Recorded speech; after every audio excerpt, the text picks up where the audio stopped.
Subscribe now and press the bell icon. Never miss an update. नमस्कार मित्रों, आज के वीडियो में हम लोग देखेंगे मौलिक अधिकार के पहले जो है अधिकार को। इसमें से समानता का अधिकार है और यह अधिकार जो दिया गया है अनुच्छेद 14 से अनुच्छेद 18 तक दिया गया है। आइए स्टार्ट करते हैं हम लोग अपना वीडियो। तो अनुच्छेद 14 में जो दिया गया है वो विधिक समानता दिया गया, यानी कि विधि जो बनाई जाएगी वो सभी पर समान रूप से लागू होगी। ठीक है, अब इसमें देखिएगा क्या है, इसमें दो तरह का अधिकार दिया गया है, एक सकारात्मक है और एक नकारात्मक है। यहाँ पे आप लोग देखिएगा कि राज्य भारत राज्य क्षेत्र के भीतर किसी भी व्यक्ति, नागरिक हो या गैर नागरिक हो, को विधि के समक्ष समानता से वंचित नहीं करेगा। तो क्या है, विधि के समक्ष समता से या विधियों के समान संरक्षण से वंचित नहीं करेगा। यानी कि दो अधिकार आपको दिए गए हैं, एक विधि के समक्ष समता से और विधि के समान संरक्षण से वंचित नहीं किया जाएगा। इसमें यह कानून दिए गए हैं। अब यहाँ पे पहला जो दिया गया है उसका क्या मतलब है, आइएगा देखिएगा। विधि के समक्ष समता से तात्पर्य है कि कानून के समक्ष सभी व्यक्ति समान हैं, अर्थात किसी भी व्यक्ति को विशेषाधिकार प्राप्त नहीं होगा। यह जो है ये नकारात्मक है। क्या है, किसी को भी विशेषाधिकार प्राप्त नहीं होगा, अर्थात यदि कोई व्यक्ति अपराध किया है और वो कानून की निगाह में अपराध है तो वह अपराधी होगा, चाहे क्यों ही ना वो सांसद, विधायक या मंत्री ही हो। ठीक है मित्रों, और इसके आगे देखिएगा दूसरा वाला, इसमें दिया गया है कि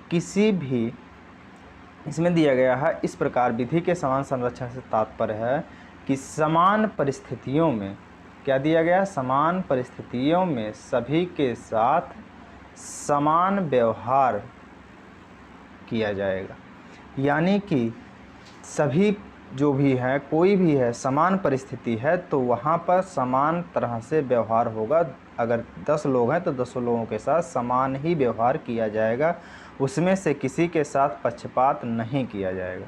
ठीक है, तो यहाँ पे देखिएगा क्या किया गया है कि किसी को विशेषाधिकार प्राप्त नहीं होगा। ये नकारात्मक है कि ऐसा कोई किसी को विशेषाधिकार नहीं प्राप्त होगा। इसमें दिया गया समान परिस्थिति में सभी के साथ समान संरक्षण दिया जाएगा। यह सकारात्मक है और यह नकारात्मक है। ठीक है, ये नकारात्मक है और ये वाला जो है सकारात्मक है। ठीक है मित्रों, आइए चलते हैं आगे अनुच्छेद 15 पर। अनुच्छेद 15 देखिएगा आप लोग, 15 में है सामाजिक समानता का अधिकार, यानी कि समाज में जो समानता लाए ऐसा अधिकार आपके संविधान में शामिल किया गया है। अब यह अधिकार जो दिया गया है इसको आइए देखते हैं। इसमें है राज्य किसी भी नागरिक के विरुद्ध केवल धर्म, मूल वंश, जाति, लिंग या जन्म स्थान के आधार पर कोई भी भेदभाव नहीं करेगा। ठीक है मित्रों, किसके आधार पर, धर्म के आधार पर, मूल वंश के आधार पर, जाति के, लिंग के, जन्म स्थान के आधार पर कोई भी भेदभाव नहीं करेगा।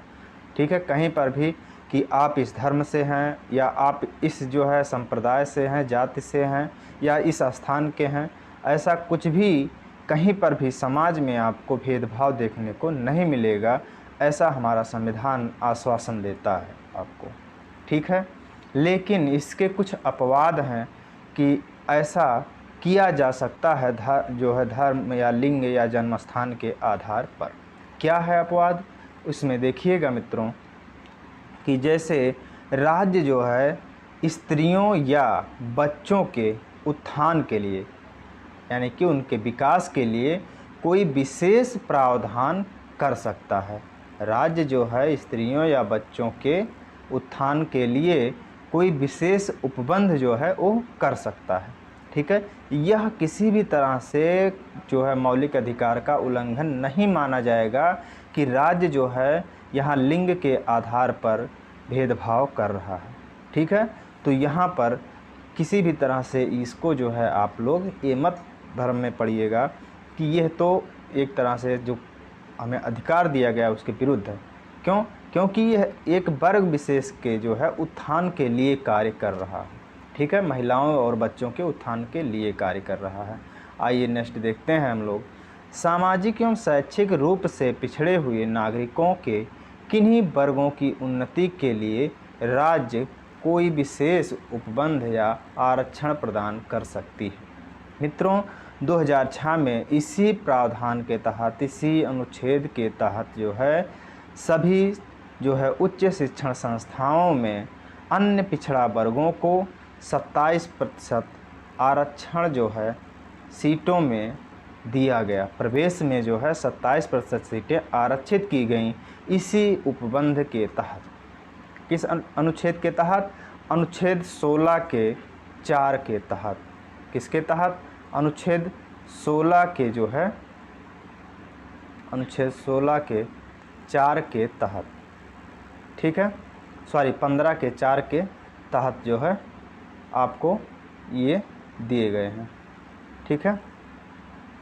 अब आइए देखते हैं अगला अनुच्छेद, अनुच्छेद 16। इसमें दिया गया है अवसर की समानता, यानी कि आपको किसी भी तरह से भेदभाव ना करते हुए हर स्तर पर अवसर की समानता दी जाएगी। आपको हर जगह पर अवसर में समानता मिलेगी, ठीक है। इस चीज़ का आश्वासन देता है हमारा अनुच्छेद 16, ठीक है मित्रों। इसमें क्या कहा गया है आइए हम लोग देखते हैं। अवसर की समानता में जो है यहाँ पे अनुच्छेद 16 का 1 और 2 दोनों में अगर देखें तो राज्य के अधीन नौकरियों में अथवा पदों के नियुक्ति के संबंध में सभी नागरिकों को अवसर की समानता होगी, यानी कि पदों को भरते समय जो है किसी भी तरह से नागरिकों में भेदभाव नहीं किया जाएगा। लेकिन मित्रों इसके अपवाद भी हैं। अब यहाँ पर देखिएगा थोड़ा सा, यहाँ पे अपवाद यह है कि राज्य नौकरियों में निवास स्थान के आधार पर विभेद कर सकता है तथा कुछ रोजगार जो है किसी क्षेत्र विशेष के निवासियों के लिए आरक्षित कर सकता है। जैसे आप लोग देखते होंगे, पेपर देते हैं हर स्टेट का जो है, तो उसमें क्या होता है कि उत्तर प्रदेश का पेपर दे रहे हो या जो है राजस्थान का, एमपी का, बिहार का, तो उसमें देखते होंगे कि 80% वो आरक्षित करके रखता है अपने ही राज्यों के लिए, और इसके अलावा जो है 20% पर क्या करता है दूसरे स्टेट के लोगों को फाइट करवाता है, ठीक है मित्रों। तो इस तरह से जो है यह चीज़ें क्या होंगी, संविधान से इतर नहीं मानी जाएंगी, संविधान के तहत ही मानी जाएंगी। अब आइएगा आगे देखते हैं जिसमें कि ओबीसी को आरक्षण प्रदान किया गया है।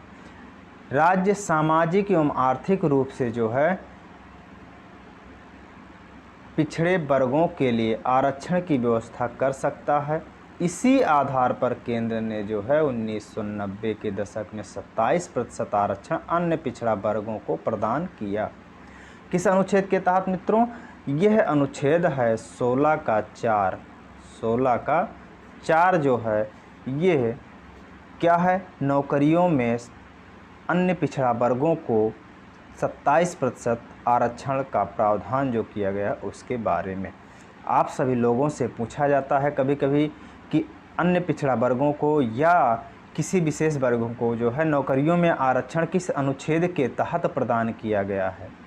तो नौकरियों में आरक्षण जो है वो जो प्रदान किया गया है वो इसी के तहत प्रदान किया गया है, ठीक है मित्रों। आइए कुछ अपवाद और देख लेते हैं। अपवाद नंबर 3 जो है देखिएगा, यहाँ पर जो है किसी धार्मिक या सांप्रदायिक संस्था से संबंधित पदाधिकारी के उसी वर्ग अर्थात संप्रदाय से होने की अनिवार्यता जो होगी वह अवैध नहीं होगी।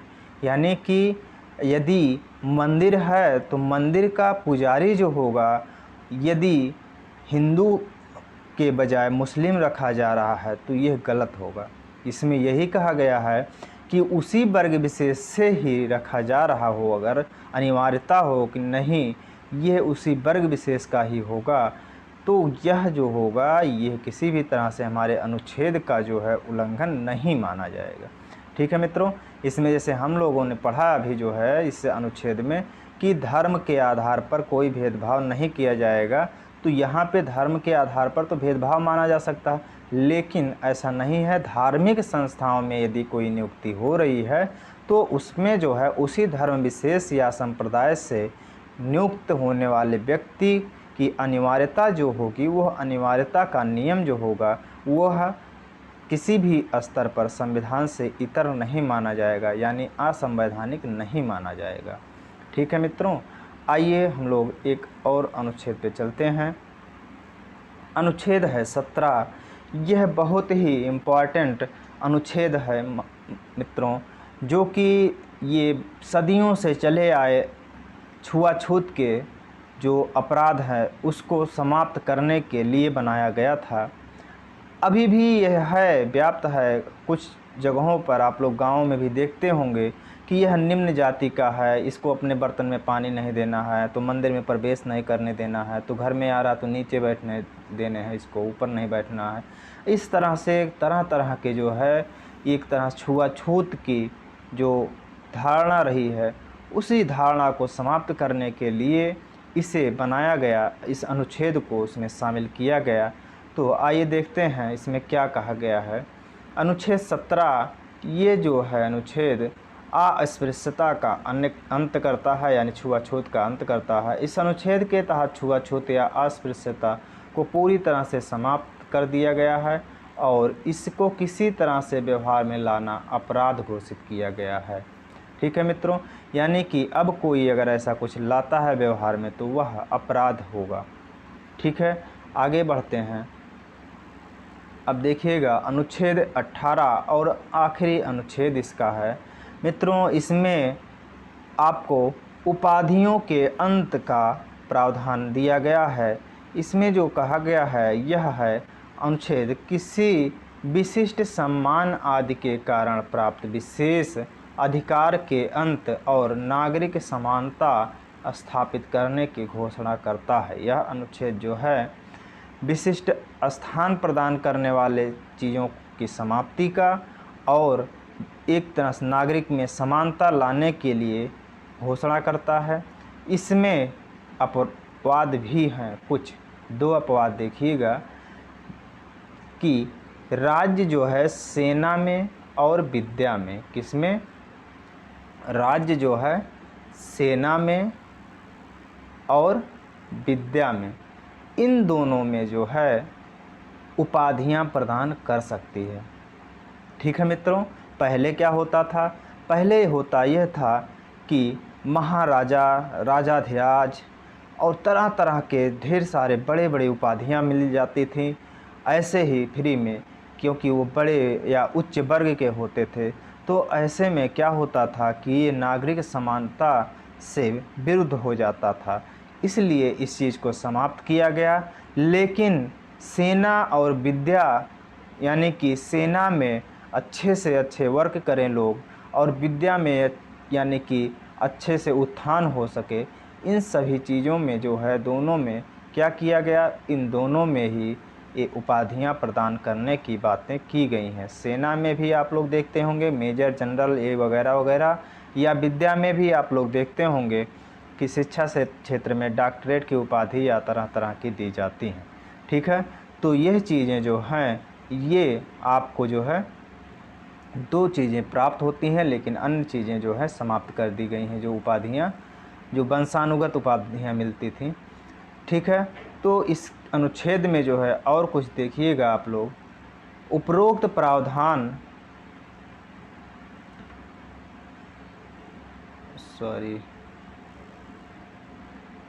यहाँ उपरोक्त प्रावधान के द्वारा औपनिवेशिक काल में दिए जाने वाले वंशानुगत पद जैसे महाराजा, राज बहादुर, राजा साहब आदि का अंत हो गया, क्योंकि ये सभी पदनाम समानता के अधिकार के विरुद्ध थे।